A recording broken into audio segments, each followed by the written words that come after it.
chance d'avoir une belle foire gastronomique qui a beaucoup de succès.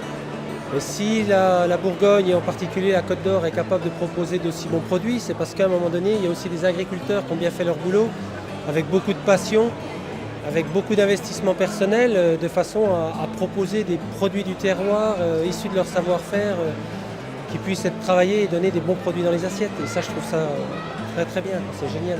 Donc le Conseil général tient beaucoup à cette manifestation, parce que d'abord elle a lieu au moment de la foire gastronomique.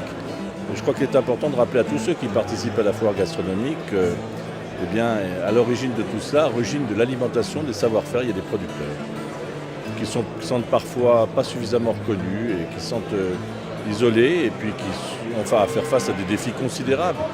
Donc cette ferme, c'est aussi leur rendre hommage. C'est aussi montrer que ce sont des vrais professionnels, de grands professionnels, qu'on a besoin d'eux et que l'agriculture reste une formidable richesse de notre département. Voilà, c'est ça le sens de la ferme Côte d'Or. Ça, c'est une configuration assez polyvalente où c'est un moteur électrique qui tourne le volant et on peut passer d'un tracteur à l'autre. Il y a d'autres systèmes qui tournent directement. Il y en a qui sont complètement intégrés sur l'outil, ce qui fait que tu ne vois rien. Après, tous les ans, on essaie d'apporter un peu une touche différente à la ferme pour que les gens n'aient pas l'impression de revoir toujours la même chose. Et petit à petit, on a élargi à toutes les productions, grande culture, viticulture, diversification, voilà, pour montrer tout un panel.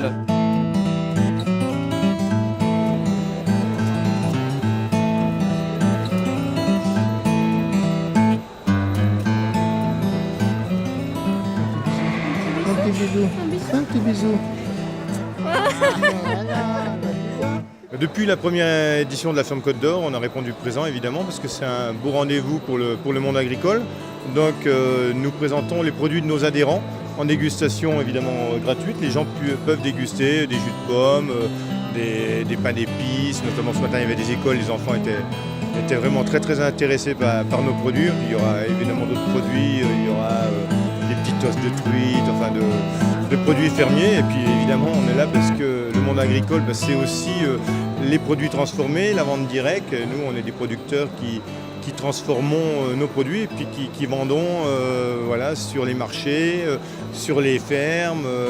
Voilà, donc évidemment on est très très heureux d'être là et de participer. Cette association a été créée pour commercialiser localement ce qui est produit localement sur le pays beaunois, c'est-à-dire depuis septembre qu'on a créé la marque Le Goût d'ici, on a commencé avec la viande. Et depuis le mois de septembre, donc on a nos collègues producteurs de pommes de terre du Val-de-Saône qui sont dans le pays beaunois qui nous ont rejoints et la coopérative laitière de Sainte-Marie-la-Blanche qui produisent des yaourts depuis le mois de juin et qui sont rentrés, qui sont sous la marque avec nous depuis le mois de septembre aussi. Donc en Côte d'Or, on a toutes les productions qu'on peut trouver en France, donc autant consommer local.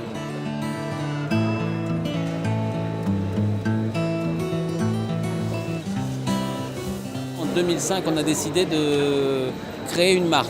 Et cette marque s'appelle Charolais de Bourgogne, qui rayonne sur les 4 départements de la Bourgogne. Donc aujourd'hui, c'est 500 tonnes de viande consommée par an et produite évidemment par l'association Charolais de Bourgogne. C'est 1650 éleveurs, c'est 700 000 hectares d'herbe, c'est 500 000 vaches. Dans les 3 dernières années, on a doublé notre production. Et l'an dernier, on a lancé le steak haché. On a pu aller présenter dans les lycées et collèges de notre région.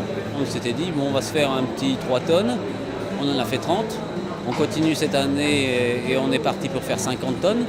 Et puis là, pour cet automne, donc on a fait le lancement du bœuf bourguignon Charolais de Bourgogne, en partenariat avec le Conseil général de Côte d'Or, et où on a pu distribuer dans tous les collèges. Donc on est là aussi pour la promotion du charolais, et entre autres la promotion du charolais de Bourgogne, c'est évident.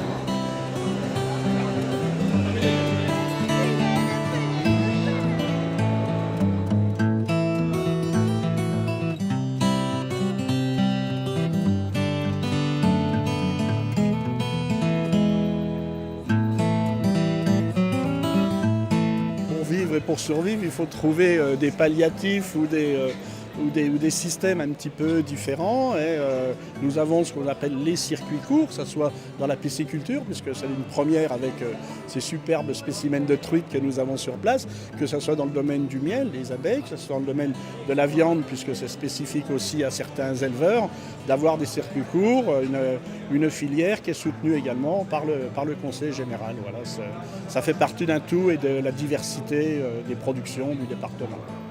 Et on va aller s'intéresser aux deux autres races encore présentes ici sur le Grand Ring. C'est vrai que l'agriculture tient une part importante dans le département de la Côte d'Or et montrer aux gens aussi de la ville que si on fait ce métier-là, c'est qu'on l'aime et qu'on l'a choisi, quoi. On va vous donner le résultat et le palmarès. Donc deux concours, un concours de la race Simmental et le concours de la race charolaise. Exceptionnellement cette journée-là, je suis venu donc avec un groupe d'élèves de bac professionnel conduite et gestion d'exploitation agricole en production animale pour venir faire un concours de pointage d'animaux. Donc un concours de pointage, ça consiste à, pour des élèves, de noter les qualités et les défauts d'une vache. Et bien effectivement, là, ils mettent en pratique leur cours et donc c'est de l'application vraiment professionnelle. Non, je ne pensais pas gagner, mais je suis très contente. À la suite de ce pointage, 2 élèves sont qualifiés pour une finale nationale qui se déroule pendant le Salon Agriculture à Paris. C'est vrai qu'on est dans un contexte économique pas forcément toujours très facile. C'est pas facile pour l'agriculture, c'est pas facile pour l'élevage. Et je crois qu'aujourd'hui, c'est un petit peu joué sur les mots, mais c'est vrai que c'est la 6e édition de la ferme Côte d'Or.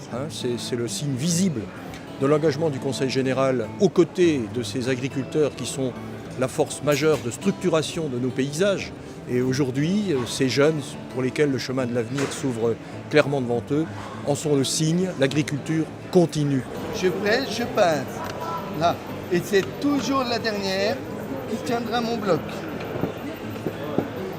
Et là on met le dernier cercle ici.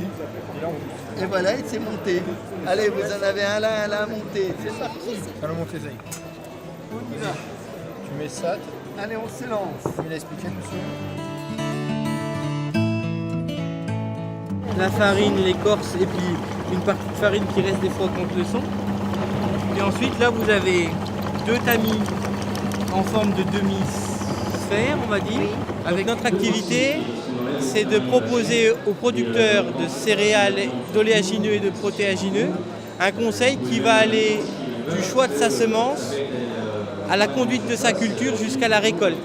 On a un souci, c'est qu'en grande culture, on produit des tas très importants de céréales, d'oléagineux qui n'ont pas une perception très facile pour les gens qui ne connaissent pas notre milieu.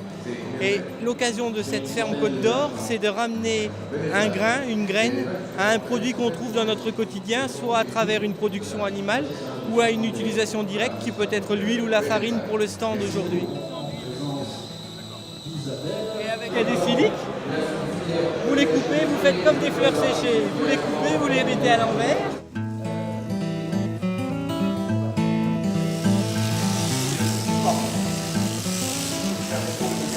Nous avons 500 brebis de race romane.